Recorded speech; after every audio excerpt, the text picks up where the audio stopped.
Saúde, amados irmãos, na graça e na paz do nosso Senhor e Salvador Jesus Cristo.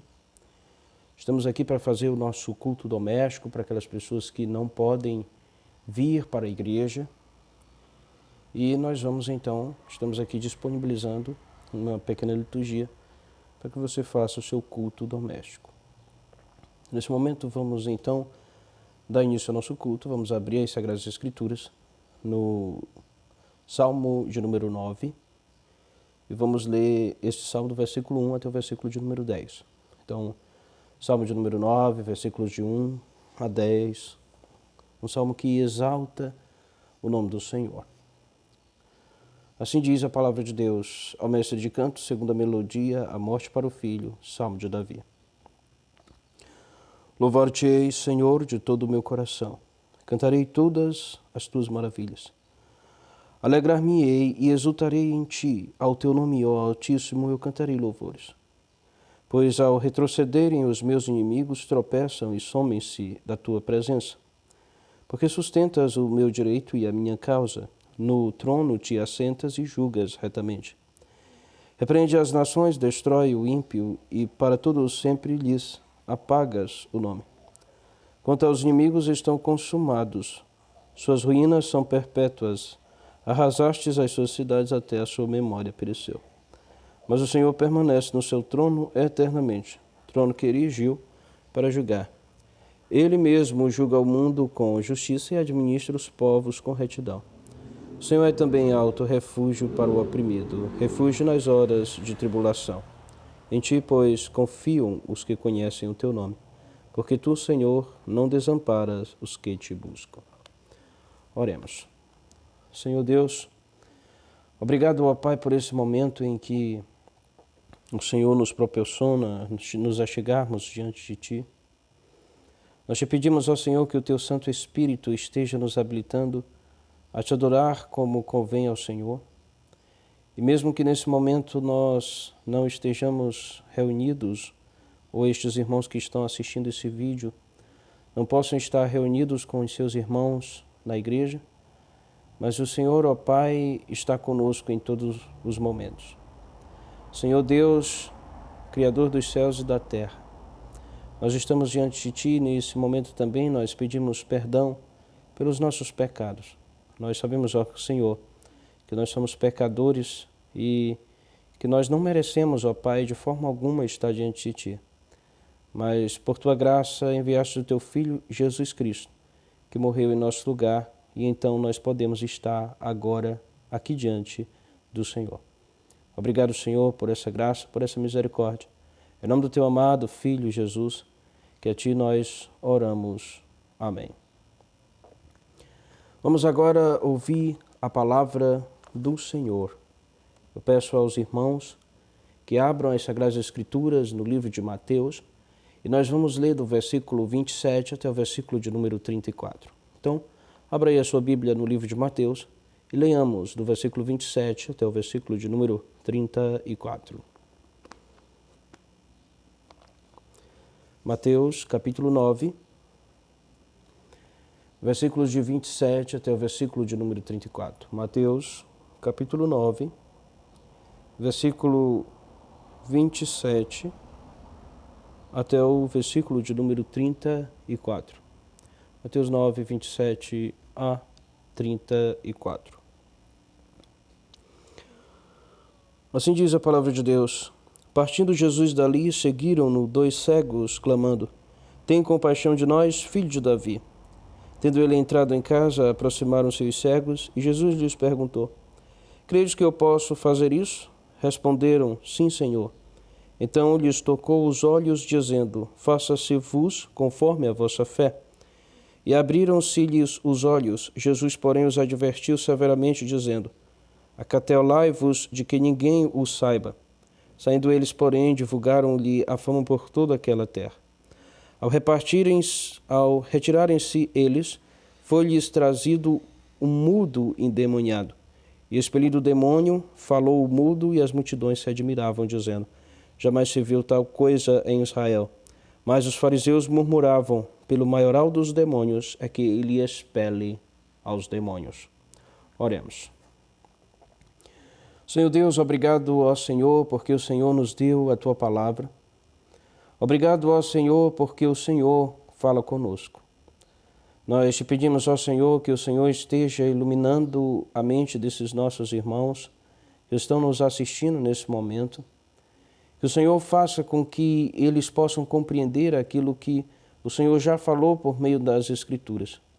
Que o Teu Santo Espírito venha a aplicar a palavra em seus corações, que eles possam ser confortados e fortalecidos por Tua palavra e que também eles possam praticar aquilo que eles aprenderem no dia de hoje.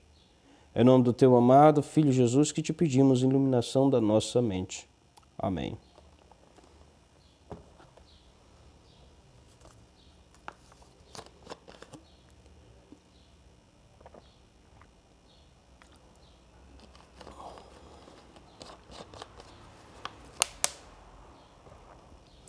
É interessante como muitas pessoas relutam em ser cristãs.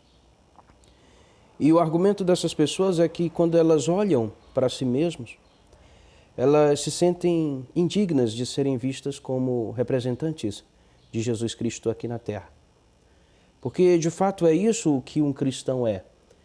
Ele representa o nosso Senhor Jesus Cristo aqui na Terra, ele carrega o nome de Jesus. E estas pessoas, elas conseguem ver os seus próprios pecados e elas acham que para elas poderem se tornarem cristãs, então elas precisam esperar um pouco mais de tempo até que elas se transformem em cidadãos ou cidadãs exemplares. Então, somente aí elas vão procurar uma igreja e elas vão, então, ser cristãs, elas vão seguir ao Senhor Jesus Cristo. No entanto, quando nós olhamos para as Escrituras, nós percebemos que as coisas elas não são bem assim. O próprio Jesus já disse em um texto que nós já estudamos, que os sãos não precisam de médicos, mas sim os doentes. Cristo chama exatamente aquelas pessoas que são pecadoras para o arrependimento. Ele chama aquelas pessoas que estão oprimidas pelo pecado, ele chama aquelas pessoas que estão oprimidas pelo mal. E ele chama essas pessoas exatamente porque elas não conseguem se livrar sozinhas de seus pecados. Essas pessoas, elas precisam de Jesus Cristo.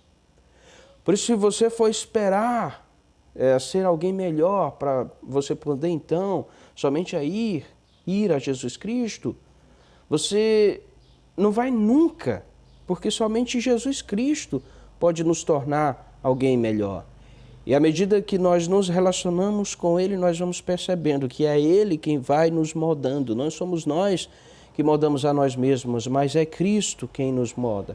Cristo veio ao mundo para libertar esse mundo das mãos e das obras malignas.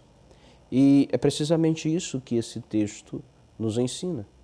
Ele nos ensina que Cristo demonstra a sua compaixão para com aquelas pessoas que são oprimidas pelo mal. Então, guarde no seu coração os ensinamentos desse texto. Cristo demonstra sua compaixão para com aquelas pessoas que são oprimidas pelo mal. E talvez este seja o tema principal aqui do capítulo 9 de Mateus. Nós vimos neste capítulo que Jesus come com os pecadores, ele cura pessoas enfermas, ele liberta os endemoniados em todas essas coisas.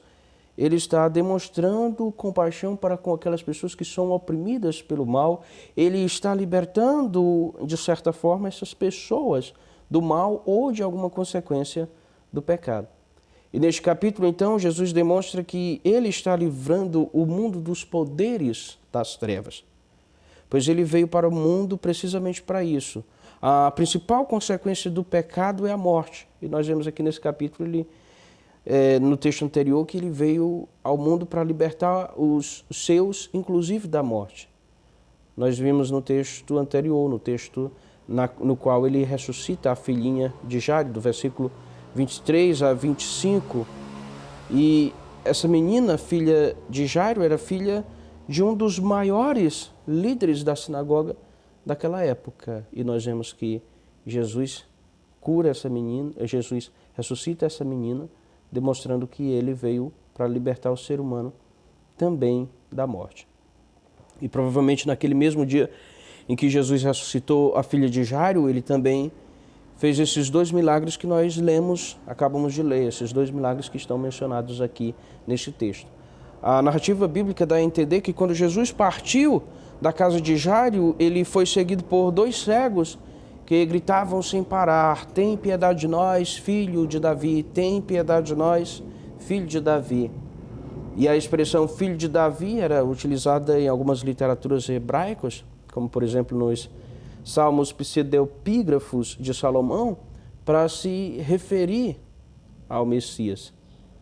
Deus havia prometido a Davi, em 2 Samuel 7, que ele lhe daria um descendente, e esse descendente se assentaria no seu trono, e que no trono do povo de Deus sempre haveria um descendente de Davi ali assentado. Era por isso que os judeus eles esperavam um Messias, alguém que viria da linhagem de Davi, que iria libertar o povo de Israel dos seus opressores. Nós devemos lembrar que no período em que Jesus Cristo veio ao mundo, o povo de Israel estava debaixo do poder do Império Romano. E os israelitas então esperavam que viesse o grande Messias, que iria organizar um grande exército, iria lutar contra o Império Romano e iria ocupar o trono de Israel. Então, quando estes 2 homens eles se dirigiam a Jesus Cristo como o filho de Davi, eles estavam exatamente reconhecendo que Jesus, de fato, era aquele Messias prometido no Antigo Testamento. Ele era aquele Messias prometido nas Escrituras antigas. E é por isso que Jesus não dá muita atenção para esses homens. Esses homens, eles gritam para que Jesus, o filho de Davi, tivesse piedade deles, tivesse misericórdia deles. Mas Jesus continua caminhando e ele não olha para trás. E por que Jesus não dá atenção a esses homens? Porque embora eles estivessem reconhecendo Jesus como de fato o Messias, eles não entendiam o que era o Messias da forma correta. Eles acreditavam que o Messias seria um líder militar que iria instaurar um reino terreno, mas Jesus ele sempre deixa claro em seus ensinamentos que o seu reino não é deste mundo.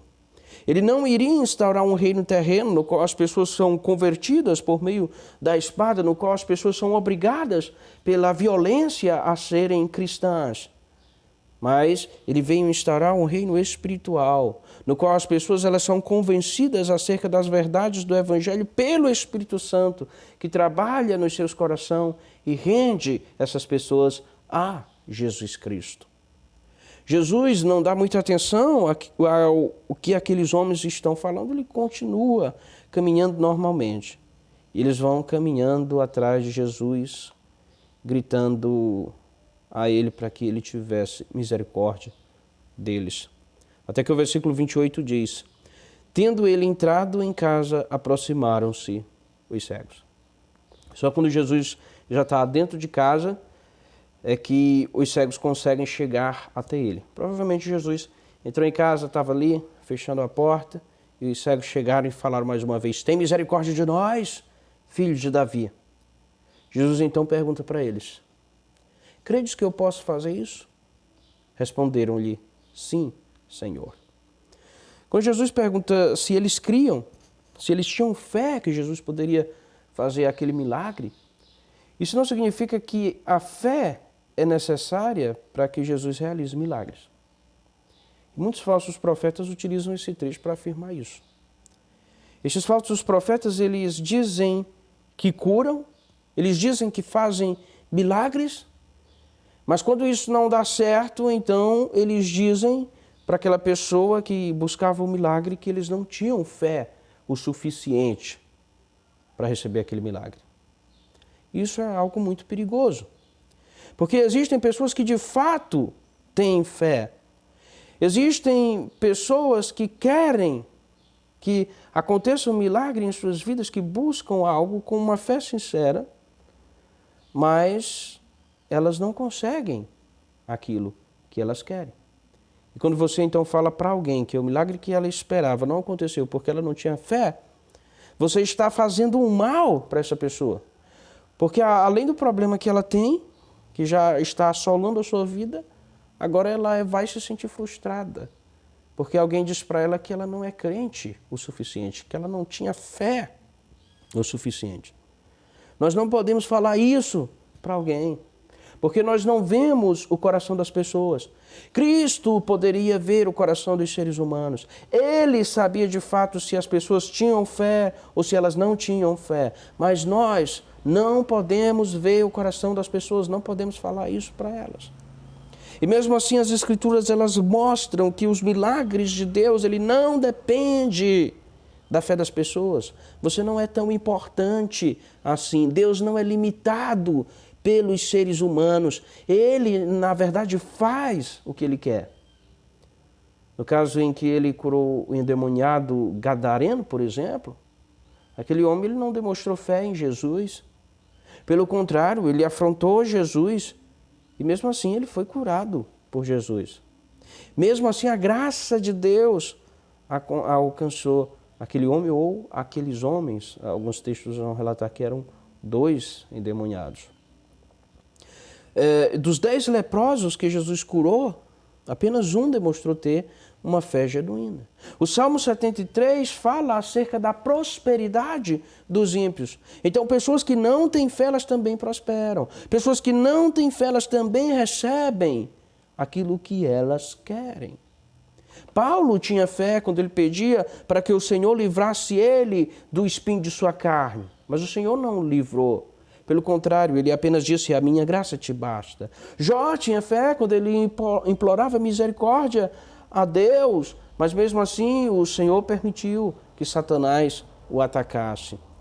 Cristo tinha fé quando disse, afasta de mim esse cálice. Mesmo assim ele teve que beber aquele cálice. Mesmo assim ele teve que sofrer uma cruel morte na cruz.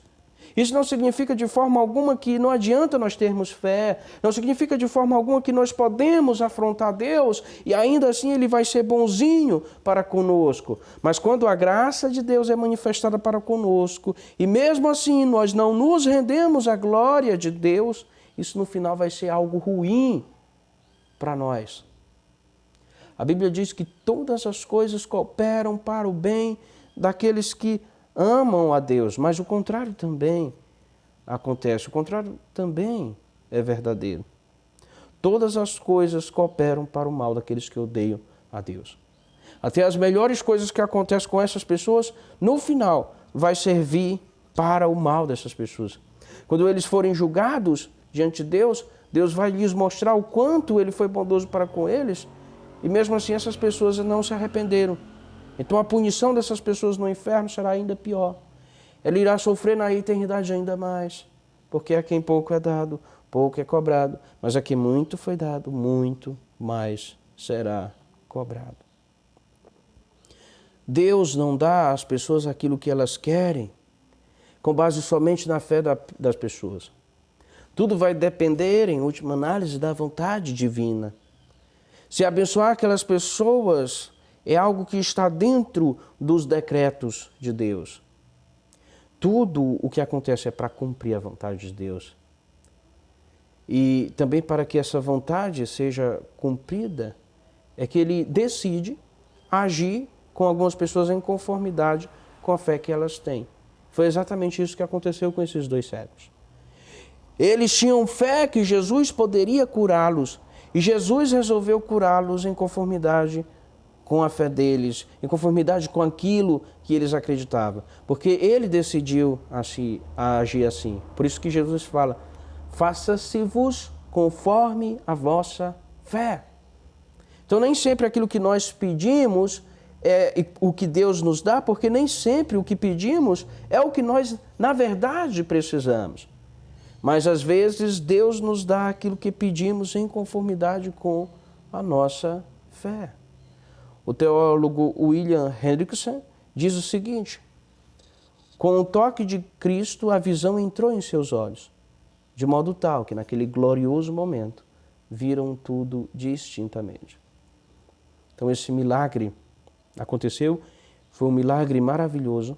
Aquilo que aqueles homens pediam, eles receberam. E esse milagre, quando nós olhamos eles mais profundamente, ele é uma representação do que acontece em nossas vidas espirituais. Enquanto o Espírito Santo não ilumina as nossas mentes para que nós compreendamos o Evangelho, nós somos cegos espiritualmente para compreender as verdades espirituais. Somente quando nós somos tocados pelo Espírito Santo é que Deus nos faz compreender a revelação especial de Deus de uma forma salvífica, porque somente a ação do Espírito Santo em nossas mentes nos habilita a crer salvificamente nas Sagradas Escrituras. E quando nós compreendemos as Escrituras, então nós temos o dever de obedecer às leis de Deus que estão registradas nelas. Não adianta nós ouvirmos a verdade de Deus e não praticarmos. É necessário que nós obedeçamos aos mandamentos do Senhor. De semelhante modo, depois de abrir os olhos deste cego, então Jesus, ele exige desses homens obediência. Ele ordena que eles não permitam que ninguém saiba daquele milagre que foi realizado. Jesus sabia que o povo ia fazer deduções errôneas acerca de seu poder de operar milagres. Ele não queria que as pessoas buscassem ele apenas por interesse, apenas para serem curadas de seus males. Ele não queria que as pessoas vissem ele apenas como um curandeiro. Ele queria ser visto como o Filho de Deus, que era quem de fato ele era. Aquela propaganda demasiada iria atrair a atenção dos líderes religiosos que, por fim, iriam matar ao Senhor Jesus Cristo. Mas esses homens, eles não obedeceram a Jesus. Quando nós olhamos o texto, nós vemos que eles fizeram o contrário daquilo que Jesus tinha dito para eles fazerem. Diz o seguinte, as Escrituras: saindo eles, porém, divulgaram-lhe a fama por toda aquela terra. Então, quando eles fizeram isso, mesmo que eles estivessem divulgando o nome de Cristo, eles estavam, na verdade, pecando, porque eles estavam desobedecendo a Jesus Cristo. O pecado é a desobediência a Deus. É não fazer o que Ele manda ou fazer aquilo que Ele proíbe. Então, o pecado não é pecado porque ele causa males à sociedade, como muitos irão afirmar. Não é pecado, por exemplo, ter relações sexuais antes do casamento, porque isso pode levar você a ter um filho fora do casamento. Não é esse o motivo que torna esse ato pecado. Ou não é pecado ter relação sexual antes do casamento, porque muitas pessoas são contaminadas por doenças sexualmente transmissíveis. Não é isso que torna o pecado pecado. Mas esse ato é pecado porque Deus o proíbe. Os males decorrentes disso, eles são apenas uma consequência do pecado. Existem os males como consequência do pecado. Eles são consequência, eles não são a causa daquelas coisas serem pecado. Mas mesmo que alguém descubra uma maneira de fazer sexo fora do casamento sem engravidar, mesmo que alguém descubra uma maneira de evitar as doenças sexualmente transmitíveis, ainda assim vai continuar sendo pecado, pois ainda assim vai continuar sendo uma prática proibida por Deus. Cristo havia proibido aqueles homens de falarem, e a partir do momento que ele fez isso, espalhar essa notícia seria um pecado contra o Senhor.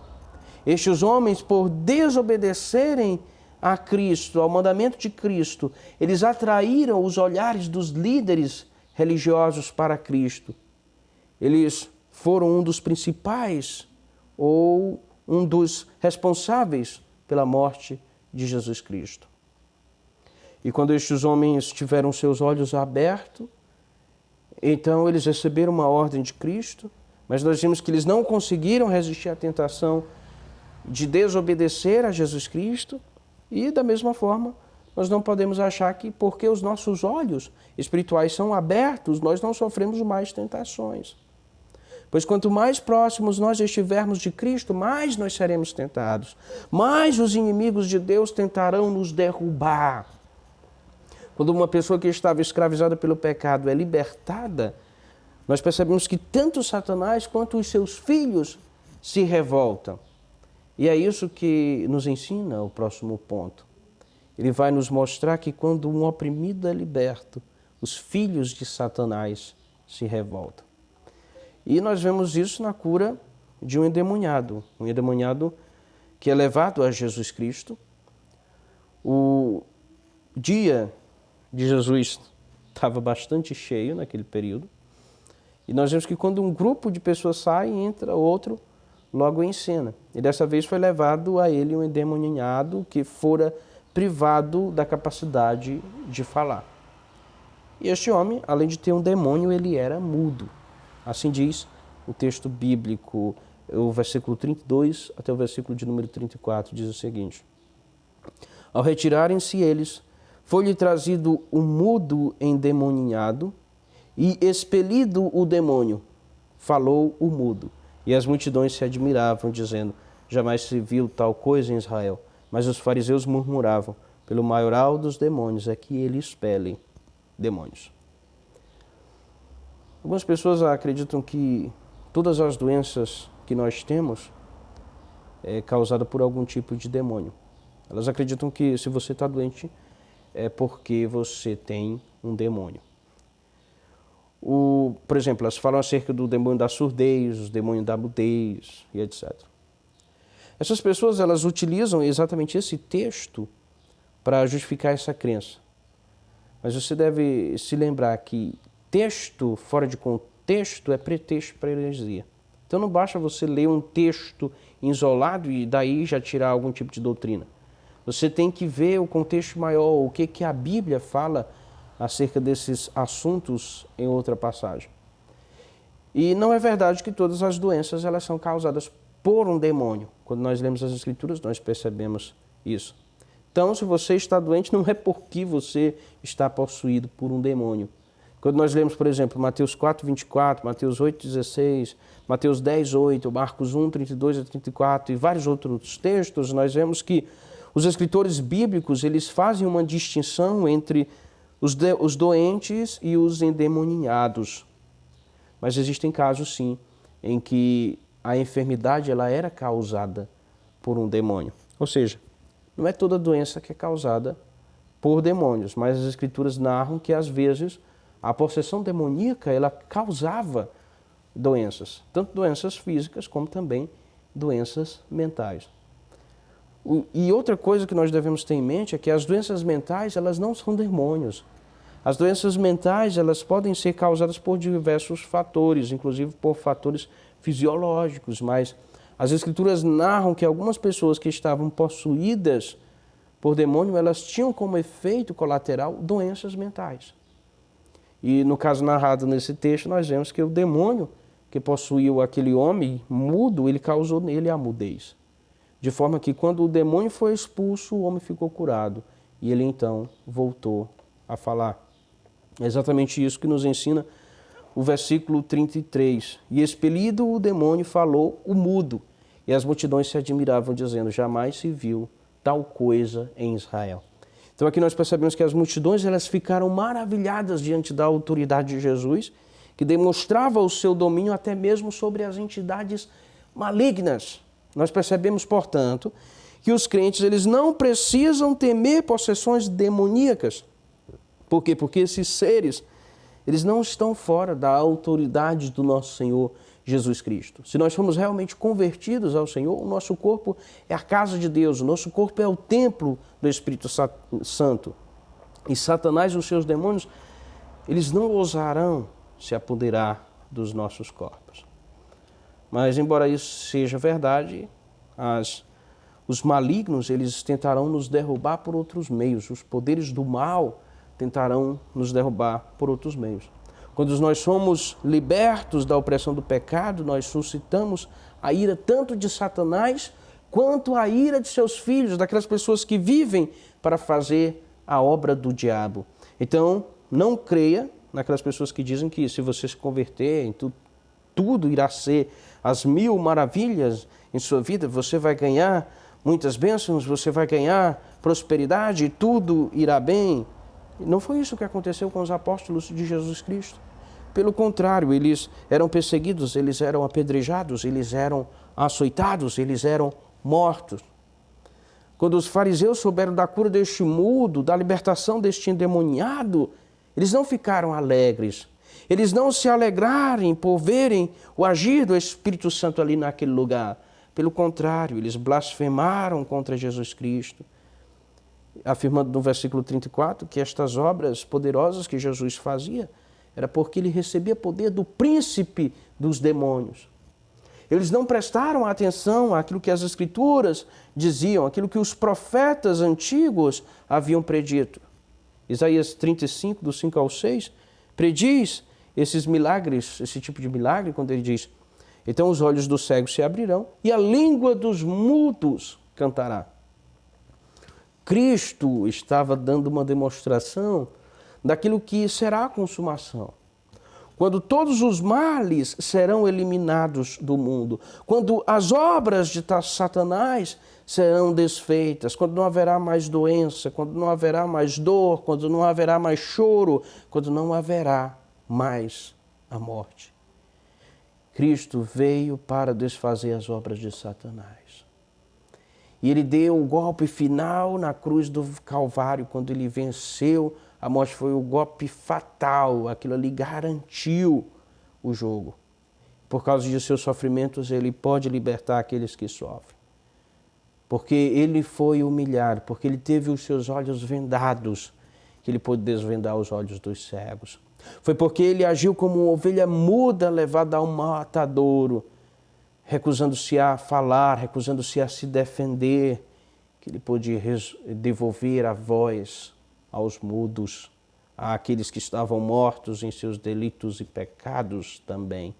Cristo está libertando o mundo do pecado. Cristo está libertando o mundo de todos os efeitos do pecado. E é isso que ele está fazendo ainda nos dias de hoje, por meio de sua igreja. É por meio de sua igreja que o evangelho é pregado.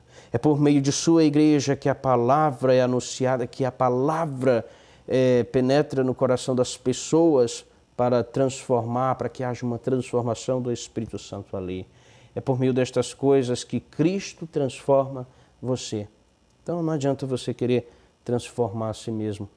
Somente Cristo irá lhe transformar pelos meios de graça. Somente Cristo irá lhe transformar pela palavra. Por isso, mesmo que você se ache um pecador dos mais imundos, isso não é motivo para você não ir para a igreja, isso é motivo para você ir para a igreja, para participar dos meios de graças, para ouvir a palavra. Portanto, busque ao Senhor e que Deus esteja contigo. Amém.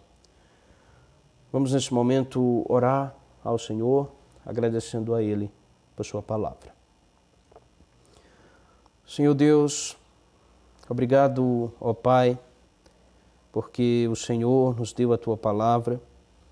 Obrigado ao Senhor, porque o Senhor nos mostra que o Senhor está libertando esse mundo dos poderes malignos e que um dia nós viveremos nos novos céus e na nova terra contigo, que passaremos toda a eternidade contigo, desfrutando da comunhão com o Senhor, desfrutando da comunhão com os nossos irmãos. Momentos como esse que nós estamos vivendo demonstra o quanto é ruim nós estarmos longe uns dos outros, o quanto é ruim nós não podermos participar dessa comunhão, mas aos poucos estamos voltando a nos reunir, aos poucos estamos voltando a fornecer o culto público ao Senhor. Senhor Deus, obrigado, ó Pai, porque o Senhor está conosco, obrigado, Senhor, porque o Senhor cuida da Tua igreja e nós te pedimos que o Teu Espírito esteja plantando a Tua palavra em nossos corações, esteja fazendo essa palavra frutificar. Em nome do Teu amado Filho Jesus, que a Ti eu oro. Amém. Irmãos, nesse momento, recebam a bênção. Que a graça do nosso Senhor Jesus Cristo, que o amor de Deus, o Pai, e que as ternas consolações do Espírito Santo sejam com todos vocês e com todo o povo de Deus espalhado pela face da terra, agora e para sempre. Amém. Irmãos, vamos agora passar para os nossos avisos. Nós estamos voltando às nossas atividades.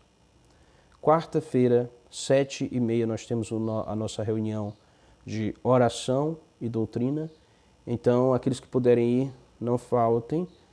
Quarta-feira, às 7h30, reunião de oração e doutrina. Para aqueles que não puderem ir, será disponibilizada um vídeo com uma reflexão para você fazer o seu culto doméstico em casa. No domingo nós já voltamos com a nossa escola bíblica dominical. Hoje nós já tivemos a nossa escola às 9h30 da manhã. Então não falte todo domingo, 9h30 da manhã, escola bíblica dominical. E o nosso culto solene está acontecendo na igreja às 7 horas. Então, culto solene às 7 horas, é claro, nós estamos ainda em pandemia. Então, quando você for para o culto, vá de máscara. Se possível, leve uma garrafa d'água para você ter a sua própria água. Então, são esses os nossos avisos e que o Senhor possa lhe abençoar para que você possa estar logo na comunhão dos santos com os seus irmãos. Amém.